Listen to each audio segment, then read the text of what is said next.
that transition been going from player to now coach? I think it's trying to keep the valleys and the peaks closer together to even. But we are number 1 in the conference for something else. What? For getting thrown out. Hey, I feel like playing the game is fun. Yes, we get paid to do it, and yes, it's a job. The whole softball community just stops watching softball. It's crazy. It costs a lot of money. Yeah. And we know that.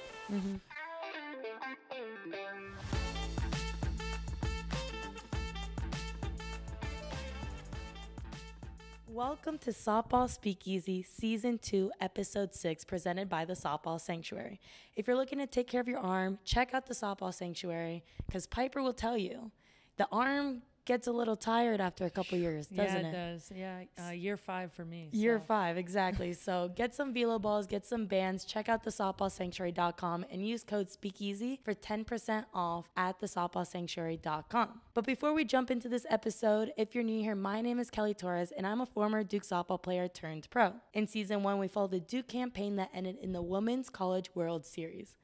Now, in Season 2, I'm taking you week by week of my first professional season with the Texas Monarchs, but with a slightly different perspective each episode. This season, I give you next level access into the 8-week Women's Professional Fast Pitch League. And today, I met with Lilli Piper. How are you? I'm fantastic. How are you? I'm doing great. I call her, Big Pipe. Yeah. We laid the pipe down. Yeah. No one ever actually calls me by my first name. No one. Hey, when did that start? Mostly college. Okay. That was really it. Yeah, they got tired of. Yeah, Lilli. I don't really look like a Lily, so so it was easier to go by my last name. Yeah, I think you fit Piper a lot better. But before we get into your crazy college days, let's recap this past series against the Tidal Wave. Yes. Okay, so that was a great weekend for us. We came out with 3 wins, and we were really, united, I felt like, especially after having like a couple of losses before. So take me through what you thought of this past weekend. We just looked like we found our groove again, which was really nice, and it seemed really smooth. So I think that it's good going into this last weekend and going into the championship series. But I think we just looked smooth. We found our groove, and we were manufacturing runs, which is something that we had struggled with prior to that. Timely hitting. And yes. Before this past weekend, we were the 3rd seed. Yep. And now after our wins, we're the 2nd seed, which puts us in a great spot. We have one more weekend series, and then after that, it starts the championship series. So what that looks like is Monday, there's going to be like a play-in game. Yep. And then if you win that, you make it to the 3-game series. Correct. So tune in next week to find out how we did. Absolutely. So we might not be number 1 in the conference, but we are number 1 in the conference for something else. What? For getting thrown out. Hey, I feel like we handled that all season pretty well. Right? We had to spread it out a little bit. We had to spread it out. I think we're the only ones who's had a player get tossed out. Yeah, I don't even think coaches have been tossed out. So I think we just take that by ourselves. Yeah. Okay, so I think it'd be super fun. So if you guys didn't watch our games, you should. It's going to be in the link in our description, and you can watch it on YouTube. But Piper got thrown out this past weekend. I sure did. And the announcers were giving you shit. Like, everyone was, like, talking bad about you. But I don't know. That's the motion of the game. Exactly. And I would like to say I wasn't, I didn't get into his face until after he tossed me. Exactly. I didn't, everything I was saying and said, and when I got my warning was when I was walking in the dugout. So a lot of people didn't even know that I got thrown out. Like, the announcers had no idea until I wasn't going back on the field. So I like to pride myself on that. But yeah, it was rough. Bro, I don't think it was rough at all. Maybe I have the unpopular opinion, but like, I live for that. You know what I mean? Like, absolutely. Hell yeah. Get up, like, because that's how you play. I mean, that's how I play. I play with a little swag, a little cockiness. And with that comes a little attitude when you don't think it's going the correct way. Yeah, absolutely. And I think that game, the umpires were horrendous, like literally horrendous.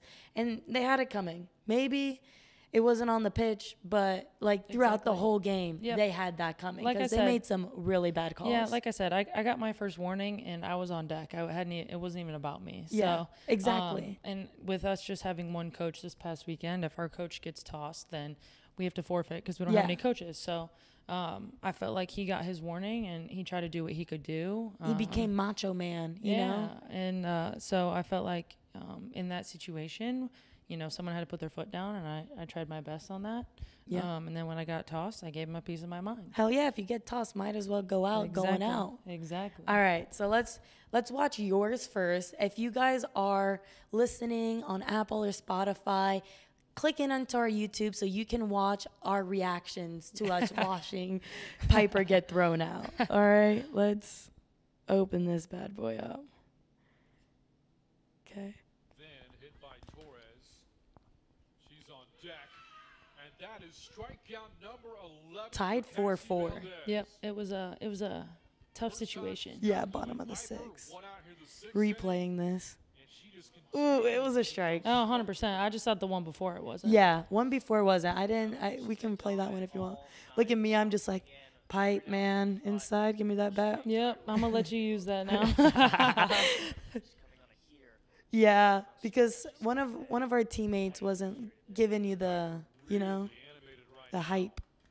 Yeah. It's rough. I mean, like whether you agree or you don't agree, it's in the heat of the moment. Yeah, you're like, what were you saying right there when you were leaving? No, just like have my back, pick me up. Yeah. Like this is it. What is that? Bottom of 6. So Bottom of the 6-4-4. yeah, like I felt like we needed a little juice and Hell yeah, I think that did give us fire for the rest of the game. Look at, then I'm up to bat next because I also, we can talk about this later, but I love hitting behind you. Yep. Bam, I get hit. I'm like, what are you gonna do about it? I put my hands up because Yeah. just threw my girl out. All right, let's watch mine now. Yours was Mine's funny. a different. Yours was funny. Mine's a little bit different. So we're up 5-3. I also was feeling it a little bit because I had just hit a triple here. Yeah, she And was so- juicing a little. Yeah, and then the third baseman was like, before I play this, I took a big lead on third base, and then the third baseman was like, she's not gonna go, like, don't worry about her. And I looked at her and I was like, I'm gonna steal home right now. So You told her what was I happening. told her exactly what I was gonna do. So maybe we'll just watch. So there, she throws it. I'm like, oop, I'm out by a mile. It's like a whole foot, 2-3 feet. Yeah, I'm arguing. Yeah. You can't not argue if you're gonna do a play like that and you get thrown out. You gotta argue. So Yeah. I'm like, bro, you suck. That's obstruction. Come on. And I'm like, you see that? Our one guy at the game. Our one fan, Who are you showing yeah. up? Our one fan. And then I'm yelling the whole way back. He's like, that's a warning, Torres, or whatever he said. And then what did I say? I couldn't. That dugout's so far away. Yeah, the dugout's a mile away. So when he gives me a damn warning, I was like, really? Throw me out. I've never been thrown out. And he did. Yeah, he sure did. Well, I was mad at you because I had to go catch. I wasn't even mad that you got tossed. I was mad that I had to go behind the plate because after we that. still had one half inning. Yep.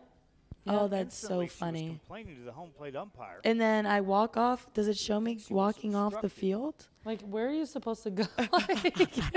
They're like, you can't stay in the dugout. I'm like, where else is there for us to go? There's nowhere at Corpus where I can go. So I'm like, all right, I'm out. I went and got Gatorade for the team. Yeah, after I got tossed, I just went back behind our dugout Yeah. and sat there and watched it on my phone. Yeah, So, yeah. exactly. The thing is like when both of those situations happen, you can't just take it. You know, you got to you got to give a little something Hey, or else you're that's the fun part about being a pro. Oh, yeah, that you can do things like that. And you don't have to be disrespectful, but like if you feel a certain certain way, then you get to say what you need to say. Very true. But you also have to be ready for the consequences. So I mean, like I got tossed in a tie ball game. Yeah. But I knew my teammates had my back, so I felt like it was the juice that needed to happen. And guess what? We did. We won. Yeah, We a pulled nice through. walk off. Exactly, a walk-off. Was it Sarah Vanderford? Again. Again, bro. This girl is insane. A She really 3-run is. home run. Yep. Made I it don't look easy too. Yeah, she just always gets hits. Even if they're like, I mean, she barely gets any dink hits, but when she does, they still get find the hole. They fall. It's insane. It's that home juju she got going Exactly. So if you guys are watching, follow us on Instagram and comment what do you call that, ejection? Which ejection was better? Yeah. Which one did you like more? Yeah. Okay, so you kind of mentioned you can't do this stuff in college ball. Yep. So tell me the difference in your eyes between college and pro. I mean, yes, they tell you all the time, like, this is your job and it's your job to play when you're in college, but this is how a good chunk of us make probably a second income. Yeah. I know that most of us have other jobs, or like you guys are mostly right out of college, but you guys will have other jobs. But it's another income, so you have to fight. You have to fight to get paid. Yeah. And there's ways to make more. Obviously, you're not going to make less than what your salary is, but you know, you got to earn it. You got to earn it, and I think that it just comes with a certain, not necessarily pressure, but like the pressure to perform, not just be out there. Yeah. Yeah, because literally your making is now based on what you're doing on the field, which is the first time. Exactly. So I think it's fun. It's interesting. Sometimes it's a hard transition for you guys because you don't necessarily know what you need to be ready to go. Yeah. But as you get older, if you continue to do this, you end up knowing exactly what you need 2 days before a game, a day before the game. Like, you just start to realize what your body needs and what it looks like and what you need to perform, and just to be able to take care of yourself.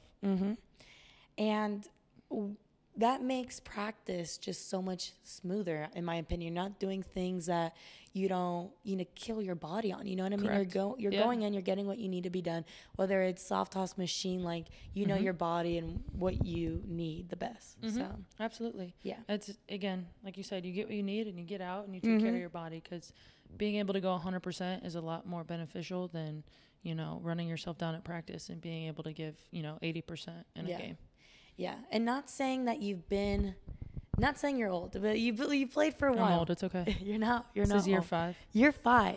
Yeah. And I feel like that's one of the beginnings of pro softball. You know what I mean? Like, you were kind of there at the very start of it all, and it's still brand new and we're still figuring it out. Absolutely. But that was the beginning. So how have you seen the change in just professional softball? And then I want to ask you afterwards, the change in just softball in general. Yeah, so I think the professional world, they're still trying to figure it out. I think we're getting closer. I think more people need to go sit down and sit in a room and get all on the same page. We have a lot of different leagues. So I think if we all get on the same page, we can start something bigger here and looking for something bigger in the long run. Hashtag grow softball. Exactly. Hashtag grow softball. But I think people need to sit in a room and get all on the same page. Yeah. I'm not saying it's easy. I'm not saying that, your idea is not better than another. But it's for softball. Right now, no one's making any money doing this. So there's going to be growing pains, and we understand that. But I feel like there's been, 45 years of growing pains. I think I heard a stat. It was 40 years of professional softball and 14 or 15 failed leagues. Yeah. To me, that doesn't make any sense, because we've been one of the most watched college sport in the past 10 years. Yeah. I think, again, we're getting closer. It's just everyone has a different idea. Yeah. It's beyond me how insane college softball is. I just finished playing in Oklahoma City. Yeah.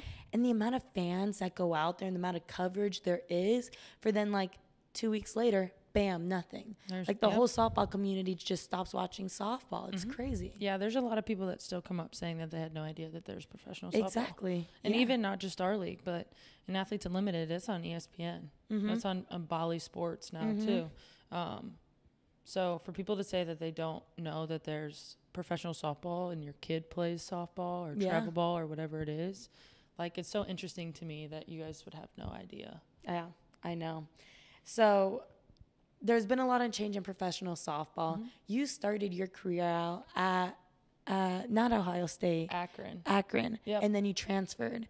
So talk me through your freshman year there and then transferring and what Ohio State was to you. Yeah, so I grew up in the Akron area. So the University of Akron was, at home. I was 15 minutes away from home. Most of my family went to Akron. Yeah. Okay. So you went there like family time. Yeah, and I ended up getting a full ride to play basketball there. Oh my God. Yes. You were telling me dual sport athlete. Yes. So I played basketball and softball there. The basketball didn't work out for me. I knew I was a good softball player and had the opportunity, and I had a lot of friends that went to Ohio State that played softball that I played travel ball with. So, you know, I reached out, and, you know, it was a done deal. Yeah. So I did the transferring when there was no transfer portal yet. Oh, so how did that work? So I did the hard leg work on that one. But yeah, it was you just went through all your channels, right? Yeah. So they didn't put any stipulations on my transferring. So I was able to transfer freely to Ohio State.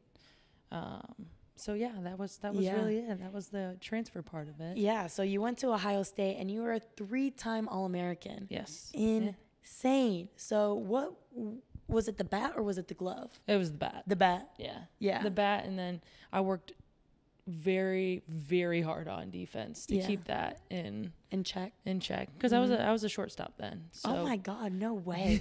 Piper, I would have never believed that if you told me that. Like, that was you know 6-7 years ago and then 20 pounds ago. When did they put you I at didn't first? play first or third until pro ball. Along with catching. So crazy. So I played shortstop my entire career. Wow. I was middle, so. That is very surprising. You know what I love? I was kind of mentioning it earlier and I forgot to even talk about it. But hitting behind you, like you talk through your at-bats. Yes. You know what I mean? Like, oh, I see that out. And then you're like, Kelly, that high one out, like see it out of the hand or something. I'm like, yeah. Like always shaking my head. So, I mean, like the 3-time All-American doesn't come to a surprise because of just like how intentional you are every single pitch and every single at-bat that you're in. Yeah. So respect. I appreciate that. Yeah. It's especially, you know, not playing for 10 months and then going all out for 2.5. I feel like I have to be more intentional. It's not just as natural as it came when you're doing it every day. Yeah. So I've become more of a student of the game, especially now that I'm coaching in college ball as well. So I try to be able to instill that also in my athletes of like understanding what they're seeing and what's happening. Yeah. Just so like you can learn. Yeah. You always need to learn. Always. And played at Ohio State, coaching at Ohio University. Correct. Are they not rivals? We're like big brother, little brother. Okay. So it's love. Yeah. No hate. Well, it's like the sibling rivalry. Okay. So did you get a lot of heat by taking that job? No. Okay. No. So Ohio State's now Power 4. Can't even say Power 5 anymore. Power 4. And Ohio University is a mid-major. Okay. So we're like the little brother that Gotcha. fights. And, you know, we play Ohio State every year, and we're 1-1. We beat them once, and we lost to them once. So hell yeah. it's been exciting, you know, to see us compete with the big dogs is what you want to call it. But, it's been fun. Yeah. And so how has that transition been going from player to now coach? What are some things that you're like, I understand now? Yeah. Or like, what are some things that maybe you might regret? Yeah. So your coaches work very hard. Yeah. They're not just at the softball field. I promise you that. The 2.5-3 hours at the field is the easiest work that we could put in. There's a lot of preparation and, you know, time away that you guys don't know about. Yeah.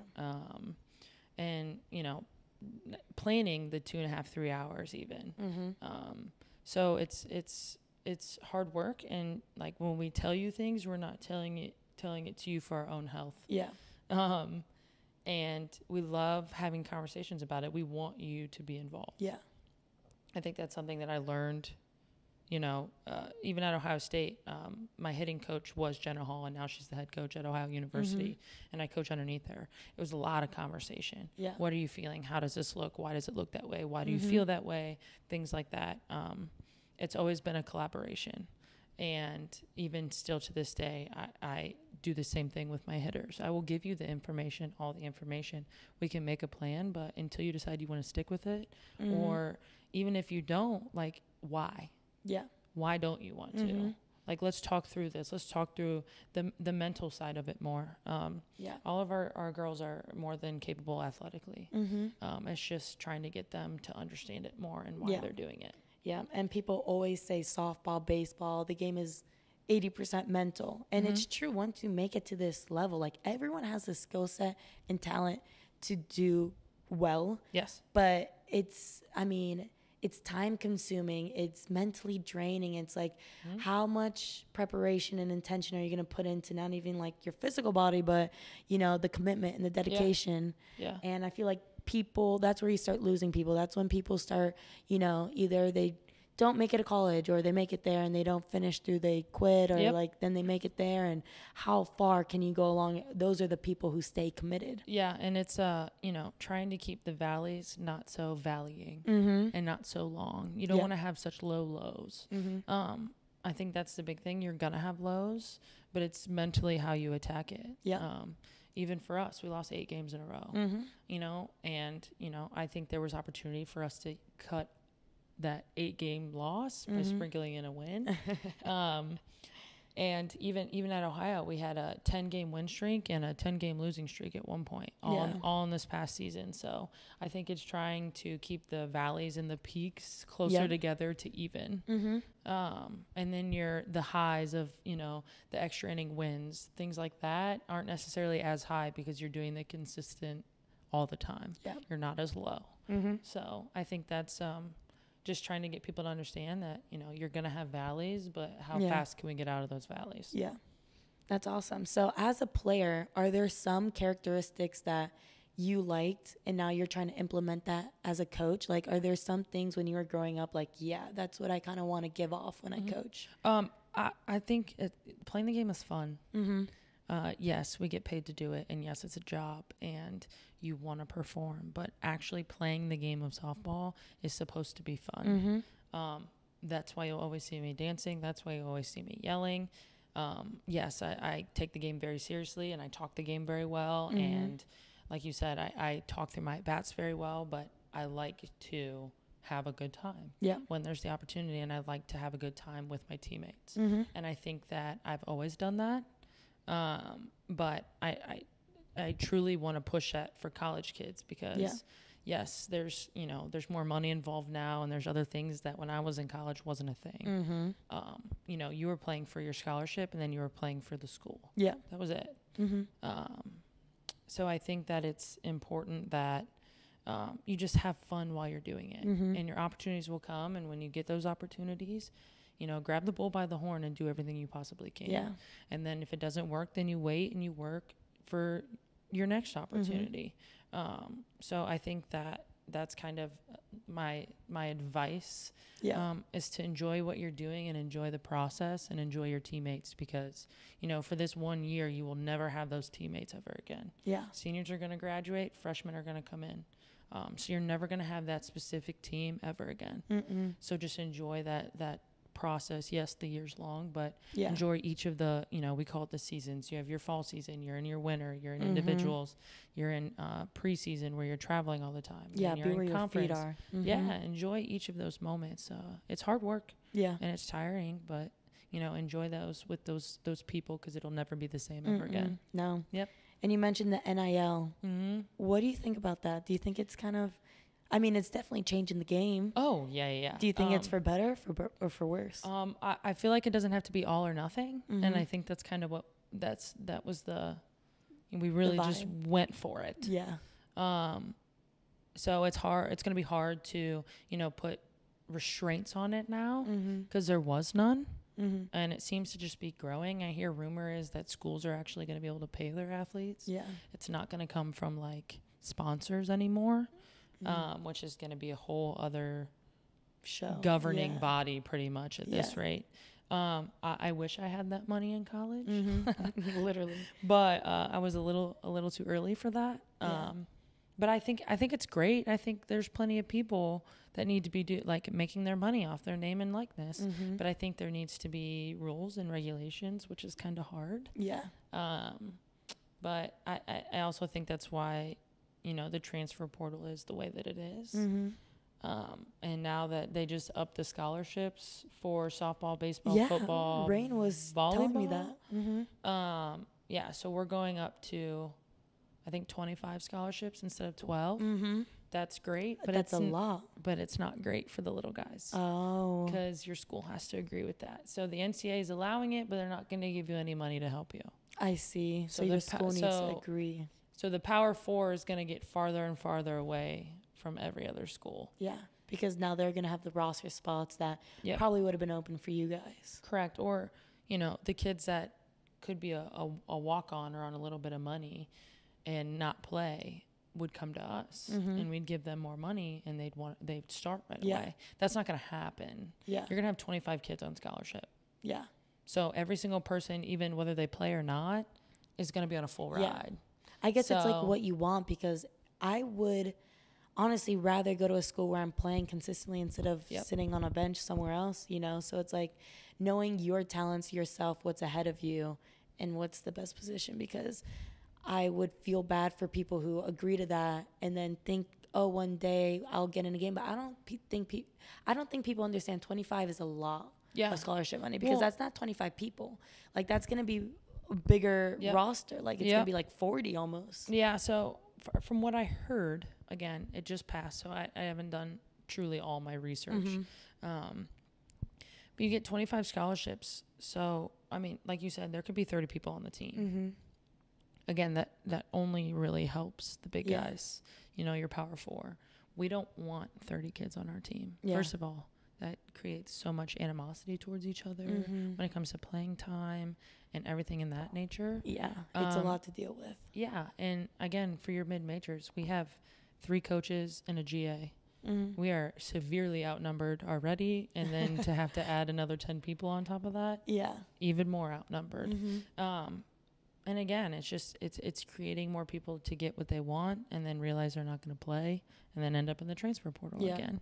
I think it's great, and I love the idea behind it, because that's what you want. You want more people to be taken care of for the right reason. But the smaller universities are never going to be able to do that because they don't have the money to do that. Especially with this rule. What are they going to do? Yeah, so because once they up football and then men's basketball like they already have, like that, I think football went from 86 scholarships to 105, and basketball went from 10 to 15. So, and again, with Title IX, it's the same way. Once you up those scholarships, you're going to have to do that to a women's sport. Which is, again, good for softball, because softball's the front runner for women's sports at almost every university now, other than women's basketball. So that's the good thing, is they're not going to get rid of us, but they're going to get rid of other sports, which is not the idea and what we want by Title IX. No. It just makes a really big, like... The gap is way bigger now from the top dogs to... And I didn't even realize that until right now. Yeah. So, I mean, it's good. And it's great. College sports are growing, and that's what you want and things like that. But you've got to figure out a way to help not just the top of the top. It's the same way with NLI money. I know. It's no one... It's like I promise huge disparities. Like, the big dogs are making this amount of money, and then, like... I mean, I went to Duke. I didn't make anything. And not that Duke's not a big name, but it's a private school. Like, we don't really have that many sponsors. We're just now on the climb of softball. So it's like, I don't know. I think I could have been in a position to have deals and make that type of stuff. But it's just crazy to see, like, people are getting car dealerships and cars and, like... I mean, Texas football by itself just signed with Lamborghini. Yeah, what? Like, kids are getting Lamborghinis to go there. That's awesome. I would go. Yeah, 100%. I want a Lambo. I think, right? It's hard, but, like, Give again... me a Lambo. My mid-major kids are maybe getting a discount at Adidas, Like, there's... Or, like, from a local print shop that'll put their face or their name on a shirt. So it's hard, but again, I think they're trying to grow it. I understand, and it's becoming more of a money thing. But we'll see how it goes. I guess we'll see how it makes the top and the bottom look. So. Let's see. I mean, only time will tell. Exactly. Well, let's get a little bit let's change up the pace. Let's make it a little bit more happy in this combo. All right, let's go through what I like to call memory lane. Oh boy. I So, have a lot of those. Yeah, we From got a long time ago. Let's go back a long, long time ago. Okay, what was your favorite game or most memorable moment on the field? So at Ohio State, we went and played Texas in preseason. Okay. Big dogs. Yeah, that was before they were the big dogs. I mean, it was still Texas. They've always been the big dogs, but not like the heart. They weren't playing for natties, but they were up there. Yeah. And we were playing Texas at Texas, and we were losing by 2. I think it was 7-5 or 5-3. Yeah. Not 100% sure. In the top of the 7th, and they walked me to get to my roommate. Intentionally walked me. So there was bases loaded with 2 outs. And she got to a 3-2 count, and she hit a bomb. Damn, on a 3-2 count. 2 outs, 3-2 count, top of the 7th. Can't get any further in the game than that. Exactly. That's like the ones that you talk about, like in your backyard. Yeah. Like while you're playing wiffle ball. Oh, like, that's awesome. Yeah, literally, bottom of the 7th bases loaded. 3-2 count. That's exactly. That was my childhood. Yeah, and she hit a bomb, and I just remember, like, you know, I was standing on first screaming my head off, like, you can do it. Like, you're built for this. And just was like screaming. And she hit it, and all of us ended up just sprinting around the bases. Oh, that's awesome. And she got to home, and I jumped into her arms. She didn't even jump into my arms. And then I think our pitcher went out there and struck out the side in the bottom of the 7th, and we beat them. Hell yeah. And it's just like one of those, like, you know, you were down. We got to that last pitch. And you made it count. Yeah, that very last pitch. And, you know, it's so awesome to see your people succeed. Yeah. What a game. I know. So and that came to you quick. I was like, favorite game. You're like, it's always been 7th against Texas. Yeah, bases loaded. it's always been one of my favorite games. Yeah. That, and one of my other favorite, you know, funny favorite moments is we were playing Missouri. I think it was at Clearwater, the first year at Clearwater, but I could have been somewhere down in Florida. I don't really know. They were trying to intentionally walk me in extra innings, and I hit the ball. I swung at it, and I hit a triple over the right fielder's head. That's hilarious. And then we ended up winning the game in extras by 2 because I scored the person in front of me. And that imagine someone trying to intentionally walk someone, and they hit the ball that's like supposed to be like, as a pitching coach, you're just like, you're not supposed to be touching that. Yeah, and it was funny because I always like usually for when you're walking somebody like that, your outfielders come in. Yeah. Just to like cover everything. Like easy. And I blasted it over the right fielder's head. So do you have like a professional favorite memory, or is that a little bit harder? Because just like the games, you're not playing for like a giant natty or like like you're not playing for something bigger. I guess that's what it is. I think my 1 year I was in the running for Defensive Player of the Year. Okay. As a third baseman. And I just like being out there with my people. Like, I'm really good friends with Taylor McQuillan and Alyssa Denham. And shout out. I know, right? Big shout out. I think just like being able to play with my friends all the time. Yeah. It's just so fun. And, you know, getting to play with a new person and new people every week there. I think you just like, you enjoy the game so different, and like it's a different look at the game. But I don't think I have one specific professional memory yet. Yeah, but I think it's we win this next week. Yeah, right. Hey, when we win. When we win this whole dang thing. Yeah, that's gonna be the memory. That's gonna be the memory. All right. Do you have an embarrassing moment on the field? Like, has anything happened where you're on the field and like just so embarrassed? I tripped over second base trying to get a fly ball one time. Oh, that's funny. And like I thought the runner hit me, so I started screaming on the field. Oh my god! And everyone was like, "Dude, no, you just literally tripped over second base." Was like the legs up in the air and everything? Like no, like it felt like someone just like bumped into me. Oh. And I dropped the fly ball in the infield. Oh. Yeah, it was an event. Damn. Yeah, but I was like, "Dude, did anyone hit me? Like, what happened? It felt like she ran into me when she was rounding the base." And everyone was like, "Dude, you tripped on second." Yeah, that was all you. Like, oh, my bad. My bad. Yeah, my bad. It'd be your own self. I really do. Get out of the way. Well, you kind of talked a little about AU. Mm-hmm. So tell me about AU, your time there, and just, you said everyone's individual, you Yeah, know? yeah. So it makes you look at the game differently. Mm-hmm. What did you experience? I made some of the greatest friends there. Mm-hmm. We, again, like I said, Alyssa Denham, Taylor McQuillan. Shout out. These are big names. It's crazy because, like, I guess, like, I'm professional too, but, like, to hear these names and know that now we can all be, like, in the same category. yeah. It's crazy. No, 100. I was the same way because, I mean, I played at Ohio State and we went to regionals every year, but we never made it past that. Mm-hmm. So these people were fighting for, natties. Yeah. And like Sydney Littlejohn Watkins that played at Alabama, like we still take a trip every year in the winter. We've done that for the past 2 years. We're trying to plan our third one this summer, trying to get it for the winter. But it's truly just, I mean, yeah, it's individual, but like when you win the inning and when you play well together, you make more your points, or like you make more money doing that. Like, yes, you still have to perform, but if your team performs, that's where you make your money. Yeah. So I think that's, the misconception of it. Like, yes, it is individual. And you can make money being individual. But you're going 4 for 4, 3 for 4 with a home run to be able to keep up with that pace of, like, your team winning. Yeah.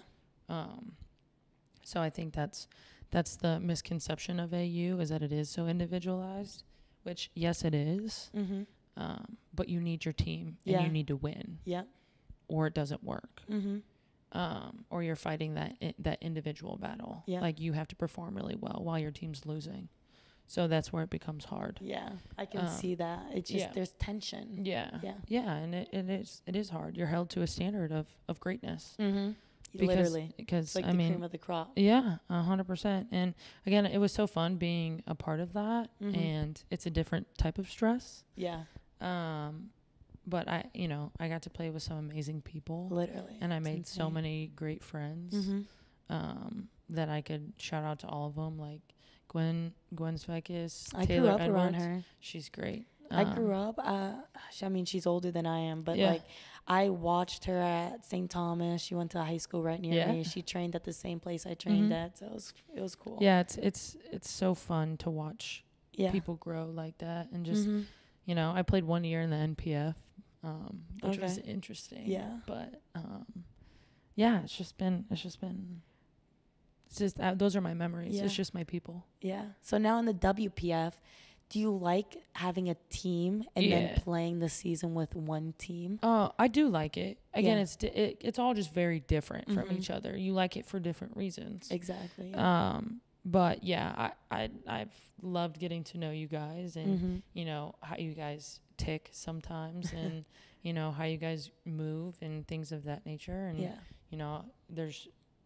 you guys will always be my people now. We've been through some serious ups and we've been through some serious downs. You can tell when I'm moody when we're losing. You're like, Kelly, good. I'm just like, yeah. But I think it's so fun getting to do this, and this personal experience with you guys has been really fun. Yeah. If you had all the money in the world, how would you set up professional softball? Like, if it would just be like the MLB. Yeah. It's just a normal league. You know, you have your owners, you have your GMs. You got to have your way to travel. Yep. It costs a lot of money. Yeah. And we know that. And I understand, AU's big thing is that people don't follow teams, they follow players. So that works for them. Yeah. But they're also going now to the side of like a traditional league. Yeah. They're bringing that up in 2025. So I think we're getting closer and closer. I would love, shout out to the MLB if you hopped in here, but I know we're kind of a mess over here. Yeah. With the 42 different leagues that we have going on. But I think we're getting closer and closer and closer. I just wish it would get faster. I know, but I love to see it grow every year. Yeah, it's always something different. Always something different. So I think, I would set it up like a normal league. Yeah. And I think that there's plenty of areas in the U.S. that Yeah. would buy into that. Yeah. Like, Texas is a great location. Softball is great here. Same thing. I just don't understand how no one's bought into California yet. Yes, Yeah. it's a travel, but that's probably the hub of softball. Yeah. Is California. All the big tournaments are over there. 100%. And, you know, I think there's a lot of places that would really enjoy a professional team. And I think it's great that you do it at a college field. I think that's exactly what needs to happen. Yeah. And then you just build your brand around that city. I think it's going to get closer and closer to that. What's the next step? Like, how do we It's that. it's that, putting the word and out, reaching out to people? I'm now part of a players association. Okay. That has some of the top names, like Alicia Ocasio. Who did I just talk to? I talked to somebody else. There's some big names. I've heard of the Players Association that they're just sending out and, like, whatever. There's lawyers and they're talking about. There's some. They now have.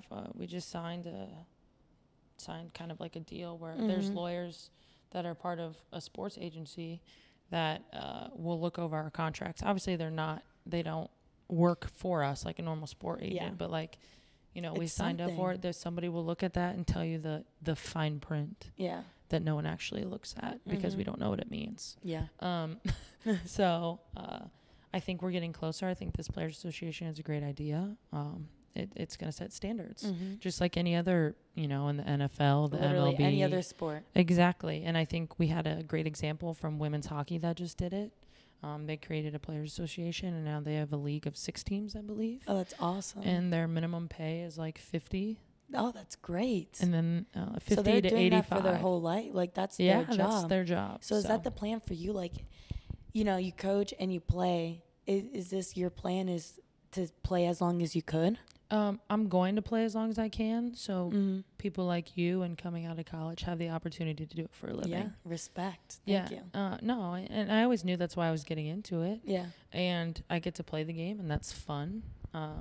Yes, it is hard with a real job and playing just over the summer and, you know, just keeping up both ends. Yeah. Because you're still a coach. So there's, like, in the middle of the summer in our damn season, Piper has to go and do recruiting and then come back. Yeah. So I recruited in Colorado, which is, you know, the big softball craziness.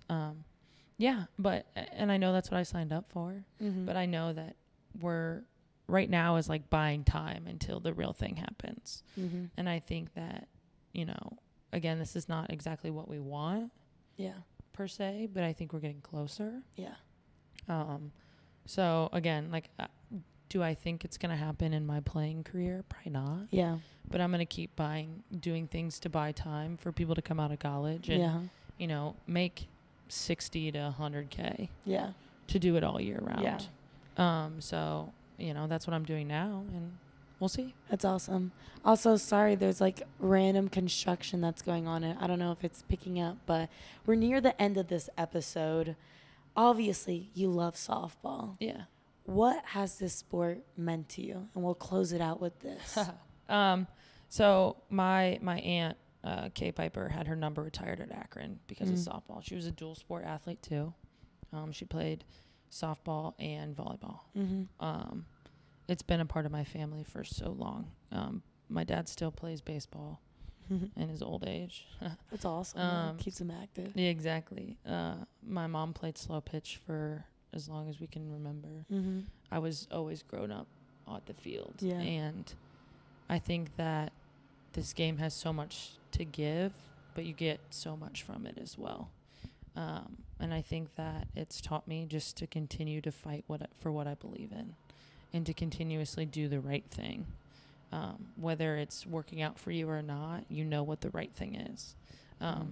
So especially, you know, when it comes to pro ball, it's, you know, I know I'm fighting for the right things, and I will always stand up and say what I think is right, and what we need for this sport.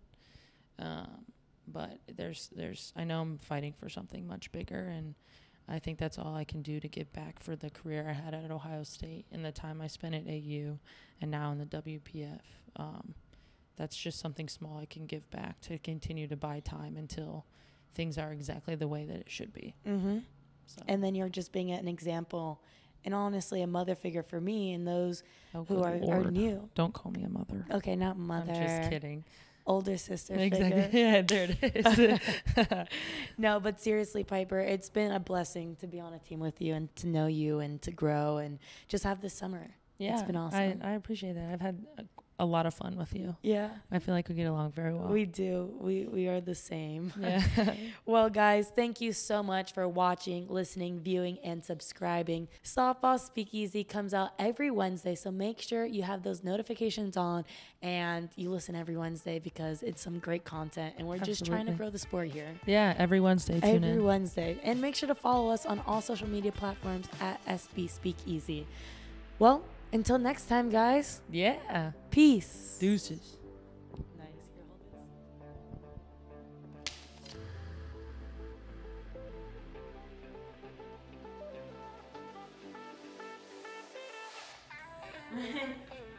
That was great. Good. Did you like it? Yeah, very cool.